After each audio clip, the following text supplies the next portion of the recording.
জার্মানির হয়ে 2014 সালে জিতেছেন বিশ্বকাপ। এছাড়া চ্যাম্পিয়ন লিগ জিতেছেন রিয়াল মাদ্রিদের হয়ে ভুরি ভুরি। তার অর্জনের খাতায় বাকি নেই কিছু।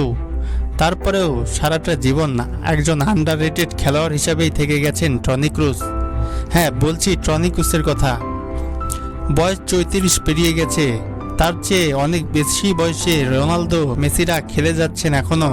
কিন্তু মেসি রোনালদোর পথে না হেঁটে কেরিয়ারকে দীর্ঘায়িত না করার সিদ্ধান্ত নিলেন টনি ক্রুস। এবারে ইউরোতে খেলেই সব ধরনের ফুটবলকে বিদায় বলবেন এই জার্মান মিডফিল্ডার।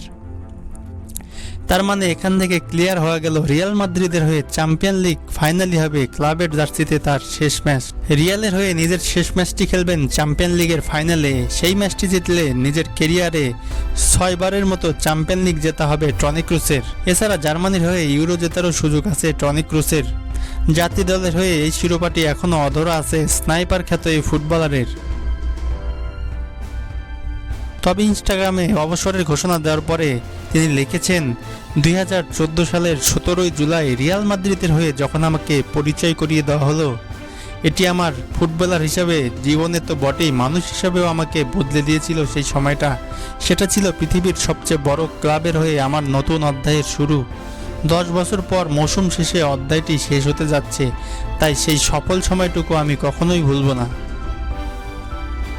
এছাড়া তার এই যাত্রায় তার উপর যেসব কোচ খেলোয়াড়রা আস্থা রেখেছেন তাদেরকেও ধন্যবাদ দিতে ভোলেননি টনি ক্রুস।